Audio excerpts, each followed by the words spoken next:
Bapak Ibu kaum muslimin kaum muslimat yang dimuliakan Allah, Imam Bukhari dan Imam Muslim meriwayatkan sebuah hadis yang pendek, tidak panjang dari Nabi sallallahu alaihi wasallam. Disebutkan marra rajulun bi masjidin wa ma'ahu siham. Faqala lahu Nabi sallallahu alaihi wasallam amsik binisaliha. Suatu ketika ada seorang laki-laki yang lewat atau masuk ke dalam masjid dengan membawa anak panah. Kemudian kata Nabi kepada laki-laki tadi, amsik binisaliha, tutuplah ujungnya atau tutuplah mata dari anak panah ini. Dalam kesempatan yang lain, ketika sedang berkumpul dan berbicara dengan para sahabat, Nabi juga pernah memberikan nasihat dan bimbingan yang serupa.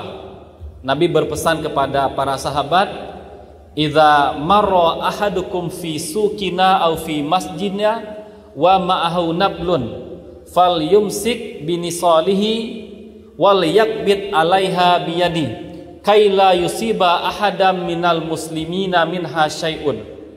Kata Nabi sallallahu alaihi wasallam, jika ada di antara kalian yang lewat di masjid atau dia lewat di pasar, kemudian dia membawa senjata, hendaklah dia menutup ujung senjata tadi. Hendaklah dia pegang, dia jaga senjata dia tadi dengan tangan. Tujuannya kata Nabi, agar dia tidak menyakiti seorang muslim pun dengan senjata tadi, meskipun dengan niat yang tidak sengaja.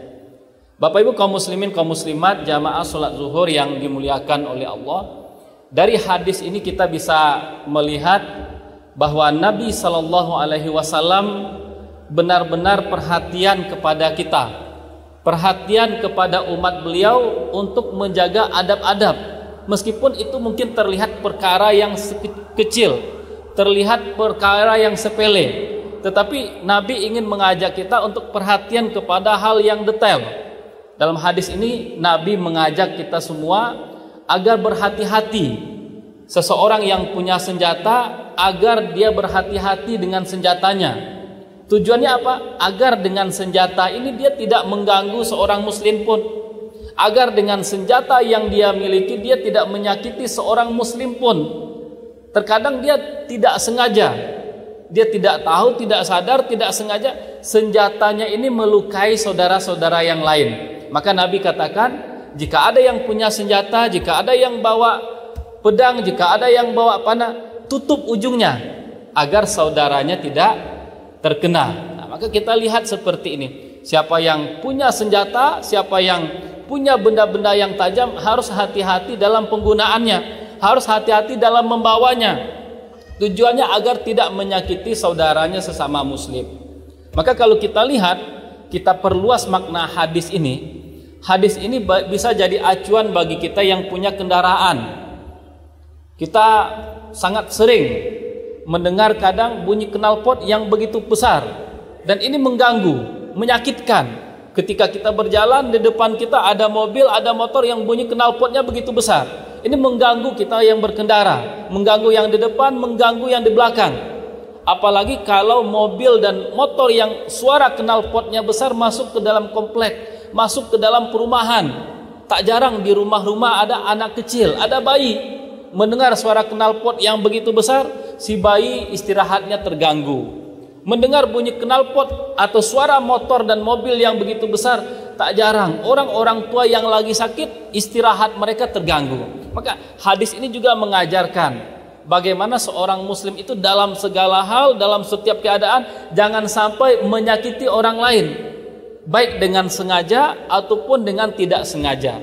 Bapak Ibu kaum muslimin kaum muslimat jamaah salat zuhur yang dimuliakan oleh Allah, kita juga menyadari bahwa yang bisa menyakitkan, yang bisa melukai seorang muslim tidak hanya senjata, tidak hanya panah tadi, tidak hanya pedang.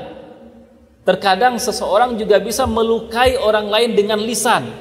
Ujung lidah kadang bisa menyakiti orang lain, bisa melukai orang lain. Dan tidak jarang kesakitan yang ditimbulkan oleh ujung lidah terkadang jauh lebih menyakitkan daripada kesakitan yang ditimbulkan oleh senjata. Ini tidak menutup kemungkinan. Lidah itu tidak bertulang, tapi luka yang ditimbulkan oleh lidah begitu dalam, begitu menyakitkan, sulit dilupakan.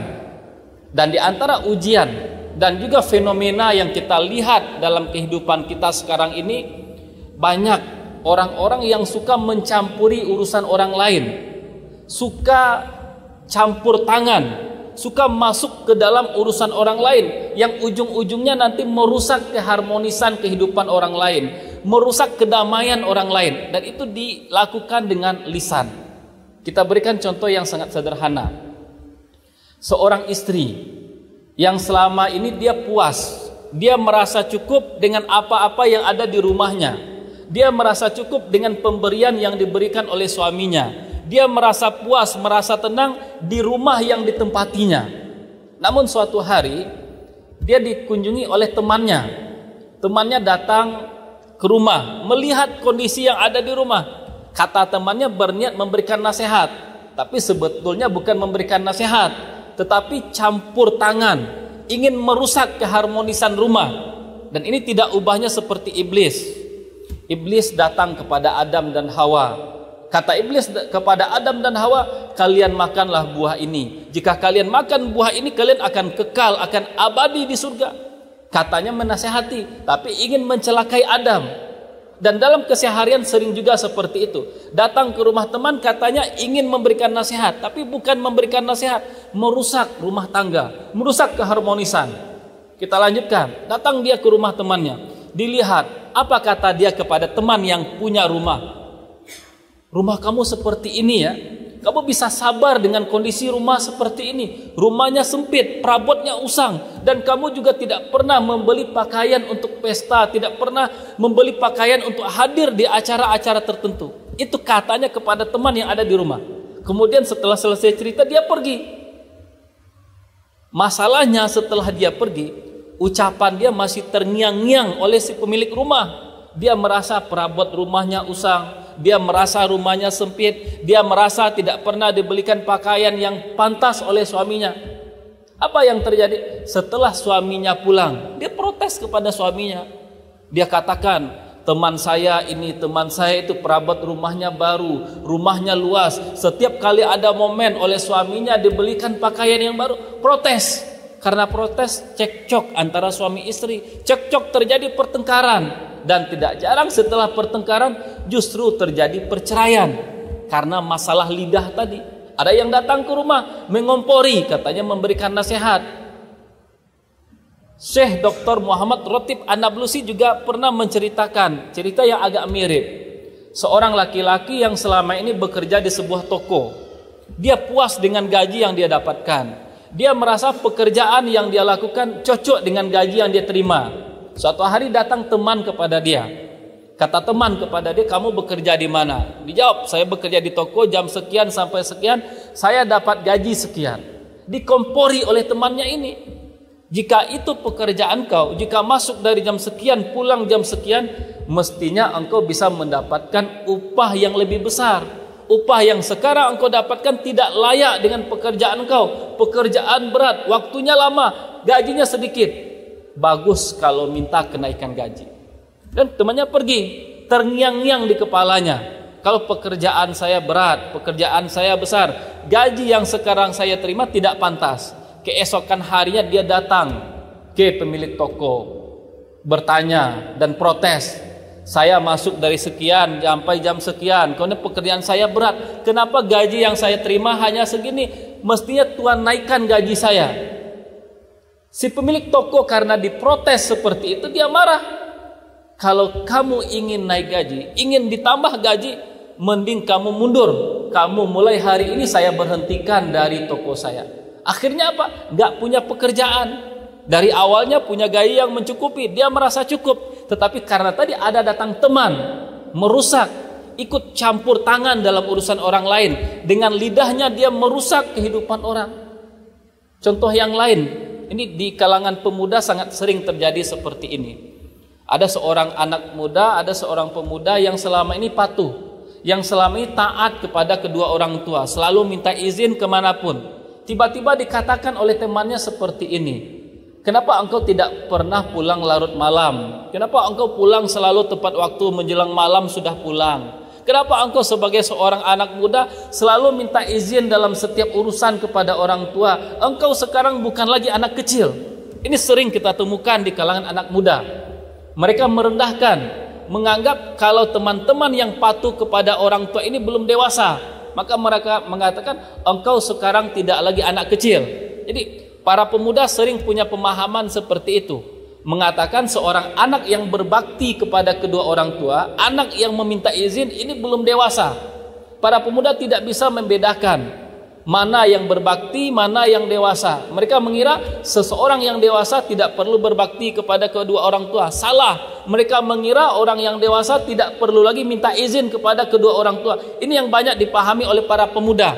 Maka mereka kadang merendahkan, mereka kadang membuli teman-teman mereka yang patuh, yang selalu minta izin kepada kedua orang tua. Kita coba lihat di antara ulama-ulama besar kita sebut nama Imam Jarazi. Beliau ingin berangkat ke Mesir, ingin belajar ke Mesir, ingin menimba ilmu di Mesir, kemudian minta izin kepada kedua orang tuanya dan tidak diizinkan. Orang tuanya tidak ingin imam ini berpisah dengan orang tuanya. Apa yang dilakukan oleh beliau? Beliau batalkan perjalanan menuntut ilmu ke Mesir demi bisa tinggal sama orang tuanya, karena tidak ada izin dengan orang tuanya. Imam Az-Zahabi juga seperti itu. Beliau ingin menuntut ilmu, tidak sabar lagi menimba ilmu dari guru yang selama ini beliau idolakan, minta izin kepada kedua orang tua, juga tidak diizinkan oleh orang tua. Apa yang dilakukan oleh Imam Zahabi? Beliau tidak jadi berangkat karena tidak mendapatkan izin dari orang tua. Bapak Ibu kaum muslimin, kaum muslimat yang dimuliakan oleh Allah, mungkin simpel saja yang ingin kita sampaikan dari hadis tadi, dari contoh-contoh yang kita berikan tadi. Kita diajarkan oleh Nabi SAW agar kita bisa menjaga lisan kita. Kita tidak berharap lisan kita melukai orang lain. Kita tidak berharap lisan kita menimbulkan perselisihan antara suami dan istri. Kita tidak berharap lisan kita menjadi penyebab seseorang diberhentikan dari pekerjaannya. Kita juga tidak berharap lisan kita menjadi penyebab seorang anak yang patuh kemudian justru menjadi anak yang tidak berbakti, anak yang durhaka kepada kedua orang tua. Terima kasih atas perhatian kita bersama. Mohon maaf atas segala kekurangan. Wassalamualaikum warahmatullahi wabarakatuh.